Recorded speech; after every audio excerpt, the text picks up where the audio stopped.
जात के आदमी ने 1-1 रुपया इकट्ठा करा, एक मंदिर बनवाया। उस मंदिर में राम जी बिठाए, उस मंदिर में कृष्ण जी बिठाए, उस मंदिर में देवी जी बिठाई, उस मंदिर में शंकर जी बिठाए, सारे देवता बिठाकर देख लिए, पर राम जी बिठाते हैं तो राम वाला जाता है, कृष्ण बिठाते हैं तो कृष्ण वाला जाता है, शिव बिठाते हैं तो शिव वाला जाता है, देवी जी बिठाओ तो देवी जी वाला जाता है। परंतु 7 जात का आदमी एक साथ एक मंदिर में जाए तो कौन से भगवान को बिठाया जाए? संत ने कहा एक काम करो, मंदिर तोड़वा दो, होटल बनवा दो। 7 जात का आदमी एक जगह खाना पसंद करता है पर मंदिर जाना पसंद नहीं करता।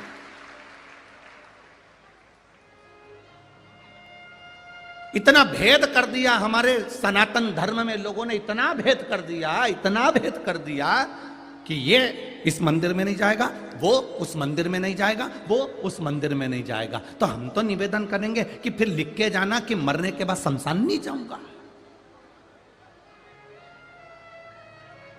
हमारे सनातन धर्म को तोड़ने वालों ने इतना भेद कर दिया कि मैं इसको भजूंगा, मैं इसको भजूंगा, मैं उसको भजूंगा, मैं किसी को बाकी का नहीं भजूंगा। किसी धर्म के अंतर्गत, किसी पुराण के अंतर्गत ऐसा बताया हो कि तुम राम को मत पूछो, तुम कृष्ण को मत पूछो, तुम शिव को मत पूछो, तुम इसको मत पूछो, तो वो पुराण हमको भी बता देना कि जिस पुराण में किसी देवी देवता की निंदा करना बताई हो उस पुराण को हम भी पढ़ना पसंद करेंगे। क्या हमें भी तो बताओ कि किस पुराण में किसी देवता की निंदा करना बताई। मेरे भगवान विष्णु शंकर के बिना नहीं रह पाते, शंकर जी भगवान विष्णु के बिना नहीं रह पाते, और ब्रह्मा शिव और विष्णु के बिना नहीं रह पाते। जब तीनों में कोई भेद नहीं है तो फिर हम क्यों भेद करें? एक घर की मां और एक परमात्मा, इनमें कभी भेद नहीं होता। घर की मां और घर का पिता, जितने बुजुर्ग माता पिता यहां बैठे हैं उनसे निवेदन करना चाहूंगा, तुम्हारी पूरी जिंदगी निकल जाए परंतु मुंह से यह कभी मत कहना कि तुम्हें बड़ा बेटा अच्छा लगता है कि छोटा बेटा अच्छा लगता है। हमेशा कहते रहना मेरे दोनों बेटे, मेरे तीनों बेटे, मेरे चारों बेटे, मेरे पांचों बेटे एक जैसे हैं। मां की दृष्टि में भेद नहीं होना चाहिए कि मेरा बड़ा प्रिय कि छोटा प्रिय, कि मंजला प्रिय कि संजला प्रिय। मां की दृष्टि में भेद नहीं होना चाहिए कि बड़ी बहू प्रिय है कि छोटी बहू प्रिय है, कि मंजली बहू प्रिय है कि संजली बहू प्रिय है। तुम्हारी दृष्टि में सब एक होना चाहिए। क्यों? क्योंकि बुढ़ापा आते आते आते आते आते आते गेंद किसी भी पाले में जा सकती है और किसी भी बहू से पाला पड़ सकता है। अपने मुख से कभी मत कहो कि मेरी बड़ी बहू अच्छी कि छोटी अच्छी, दोनों अच्छी है, दोनों प्रिय हैं। एक अगर सब्जी अच्छी बनाती है तो दूसरी रोटी अच्छी बनाती है, एक हलवा अच्छी बनाती है तो एक खीर अच्छी बनाती है। दोनों के लिए प्रति तुम्हारा प्रेम होना चाहिए। तुम अपने मुंह से कहकर क्यों बुरे होते हो? नहीं, मेरी छोटी बहू तो इतनी बढ़िया, इतनी बढ़िया, इतनी बढ़िया, तो बड़ी ने भी सोच लिया डोकरी अब तू आ, अब तू आ मेरे पाले, पढ़ने दे मेरा पाला तेरे से, फिर बताऊं तेरे को। क्यों कहकर बुरे हो? मां अपने चारों बच्चे को बराबर का दूध पिलाती है। मां अपने चारों बच्चे को, वो तो अब नया नया फैशन आ गया, नहीं तो पुराने फैशन में तो दिवाली आती थी, थान का एक जैसा कपड़ा कटकर आता था, लल्लू कल्लू पप्पू मुन्ना सबका एक जैसा कपड़ा सिल जाता था। बोलो रीजिए सही है कि गलत है? एक जैसा थान का कपड़ा कटकर आता था और एक जैसे घर के बच्चों के कपड़े सिलते थे।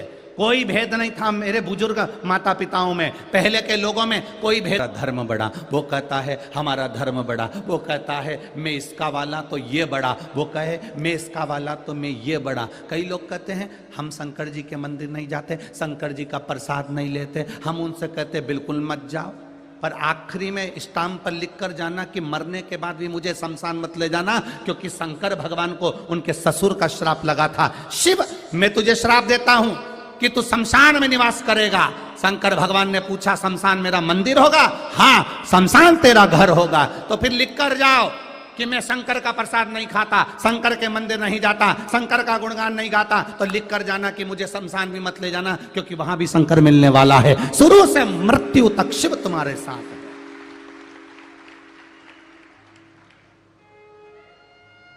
जन्म से लेकर आखिरी तक भोलेनाथ मेरा देवादिदेव महादेव तुम्हारे साथ में, हर पल, हर घड़ी, हर क्षण। हर घड़ी, हर पल, हर क्षण वो तुम्हारे साथ।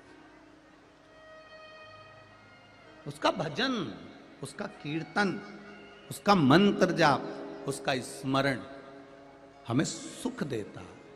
अकाल मृत्यु वो मरे जो काम करे चंडाल का, काल उसका क्या बिगाड़े जो भक्त हो महाकाल का।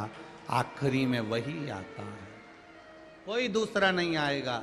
अंत समय प्रभु आना पड़ेगा, वचन दिया तो निभाना पड़ेगा।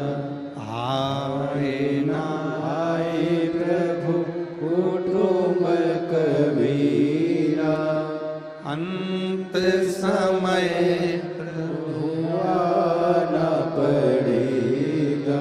और वचन दिया तो निभाना पड़ेगा। ये अंत समय में हम जब उसको पुकारेंगे आएगा वही।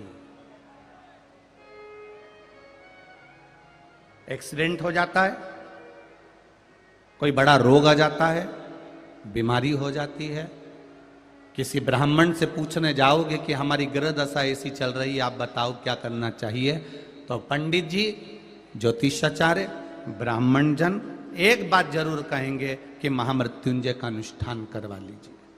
क्योंकि उनको भी मालूम है जब कोई संकट की घड़ी आती है तब उस समय पर महादेव याद आता है, दूसरा कोई याद नहीं आएगा। आएगा तो मेरा शिव याद आएगा।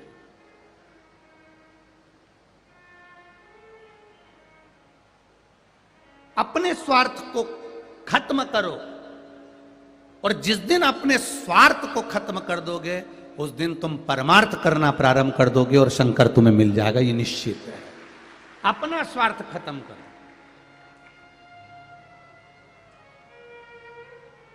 इतना स्वार्थी जमाना हो गया, इतना स्वार्थी हो गया कि भाई भाई से बात करे तो स्वार्थ से करे, बहन बहन से बात करे तो स्वार्थ से करे।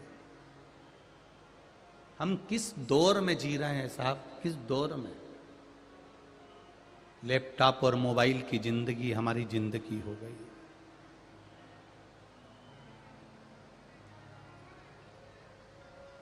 काम कुछ भी नहीं है और व्यस्त पूरे दिन है।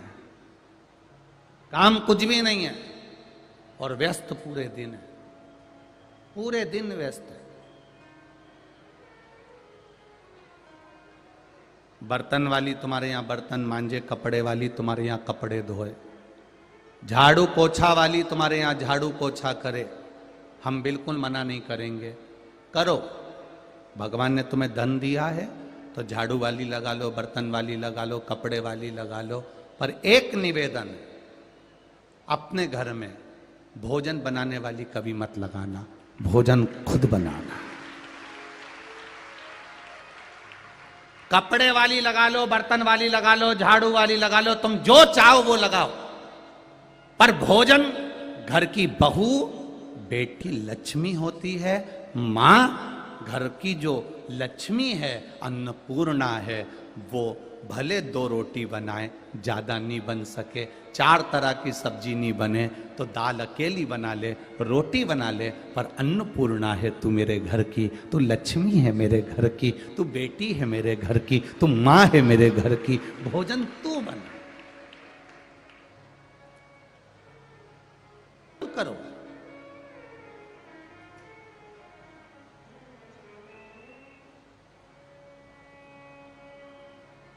बर्तन वाली बर्तन मांज रही, झाड़ू वाली झाड़ू लगा रही, काम वाली काम कर रही, रोटी वाली भी रख ली रोटी बनाने के लिए। तो तुम क्या करोगे? धागे से 1 घंटे तक, या फिर इधर से नीली, इधर से पीली, इधर से कत्थाई करोगे क्या?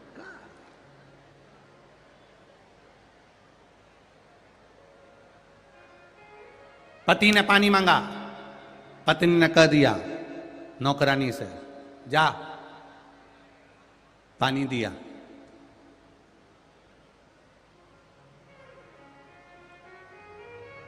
पत्नी को कोई चीज की जरूरत पड़ी, पति से कहा, पति ने दुकान पे से नौकर के हाथ भेज दिया, गलत है। फोन तुम्हें करा है, पति को काम बताया है, पति से कहा गया है और काम करने के लिए नौकर को भेजा गया। पति को कोई चीज की जरूरत पड़ी, काम करने के लिए नौकरानी को भेजा गया, जा दिया पानी, जा दिया। जिस घर में ऐसी लीला होती है उस घर में नौकरानी कब महारानी हो जाती है और कब महारानी नौकरानी हो जाती है पता नहीं पड़ पाता। महाराज जी थोड़ा सीवर वाला महाराज बोलता बहुत बेकार है, ये तो बरहानपुर वालों ने भी सोच लिया होगा, ये बोलता बड़ा विचित्र है। एक बात बताएं, हम आपके घर के कुछ भी नहीं हो फिर भी हम ये चाहते हैं कि दुनिया का कोई घर कभी बर्बाद ना हो, खूब उन्नति की ओर आगे बढ़ते, खूब बढ़े, खूब तरक्की करे, खूब वैभवपति हो, खूब आनंद में जियो, इतने मस्त होकर जिंदगी जियो। ये मनुष्य की देह दूसरी बार नहीं मिलने वाली है, क्योंकि अगला जन्म तुम सोच के बैठे हो कि वापिस मुझे मनुष्य का मिल जाएगा, बरहानपुर में जन्म मिल जाएगा, मैं वापिस वहीं की वहीं जन्म ले लूंगी। तो जी बिल्कुल भूल जा, तूने दिन भर फालतू की बात करी है, केवल व्यर्थ की बात करी है, तो अगला जन्म तेरा मेंढक का होगा, ये निश्चित है, पक्का है। और दिन भर तूने चुपचाप एक दूसरे की बात सुनते रहे, इसने क्या बोला, उसने क्या बोला, उसने क्या बोला, तो अगला जन्म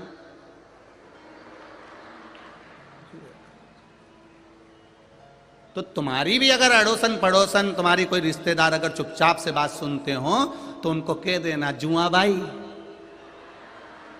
कदे आई हो, बोल देना, तुम्हें बोलना नहीं। जो व्यर्थ की बात तुम्हारे यहां मिलने आए और दूसरे की बुराई कर रहे हैं, तुम्हारे यहां मिलने आए और दूसरे की निंदा कर रहे हैं, तुम्हारे यहां मिलने आए शंकर जी की निंदा में लग गए, शिव पुराण की निंदा में लग गए, भगवान के भजन की निंदा में लग गए, तो कह देना, ए मेंढकी, ए मेंढक की लुगाई, अगला जन्म तेरा मेंढक का होने वाला है। बड़ा कठिन है, बड़ा कठिन।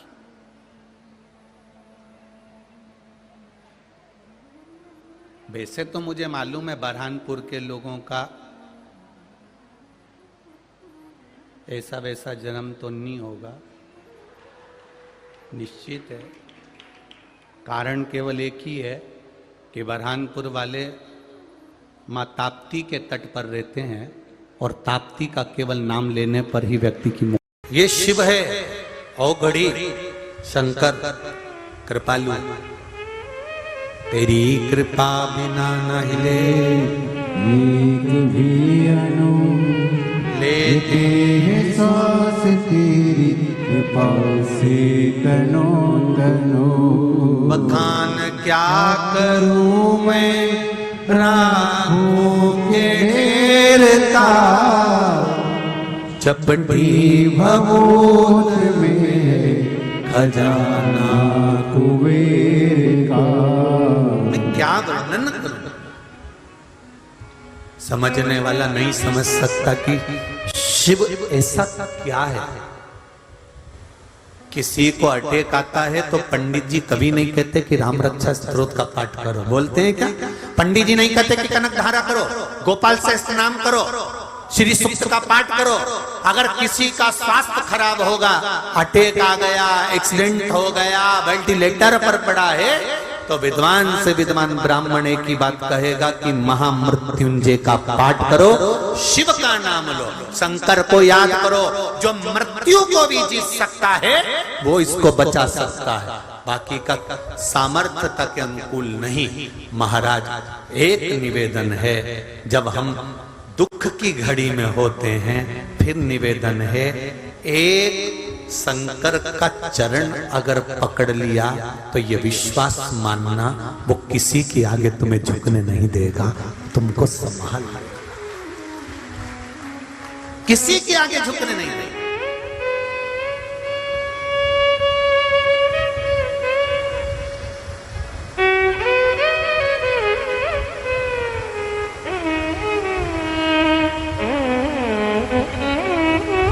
एक पति नौकरी करता था, उसकी नौकरी छूट गई। छूटने के बाद में पति ने एक प्लाट था, प्लाट पर मकान बना लिया कर्जा लेकर। कर्जे वाले प्राण पर प्राण खा रहे, नौकरी अलग छूट गई। पत्र है देखिए।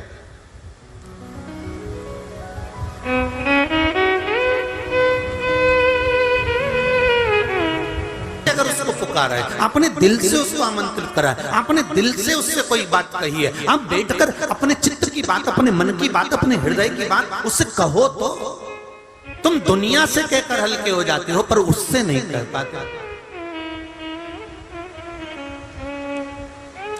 भोलेनाथ मेरी बेटी की शादी करा दो। शंकर भगवान बोले बेटी तेरी तो मैं काहे को शादी कराऊं? जब तू वहां पर भी मेरा तेरा कर रही है, मंदिर में बैठकर भी, मंदिर में बैठकर भी कर रही है कि मेरी बेटी की शादी करा दो, तुम्हें वहां बोलना चाहिए भोलेनाथ आप ही की दी हुई पुत्री है, आप ही की है। और जैसे अशोक सुंदरी का विवाह करा था आपने, मेरी बेटी आपकी है और आपको इसका विवाह करना है। शिव जी कहे जब मेरी है तो टेंशन मत कर, निपटा दूंगा 3 महीने में ही। जा जहां तेरा अहंकार आ जाता है, मैं और मेरा आ जाता है, अभिमान के शब्द आ जाते हैं, अभिमत्ता की वाणी आ जाती है, वहां से भगवान दूर हो जाता है। जहां रावण शंकर भगवान की आराधना करते थे, रावण शंकर भगवान की आराधना में लगा रहता था, पर रावण जब अहंकार की बात करता था, मैं लंकेश हूं, तो भगवान शंकर बहुत दूर हो जाते थे।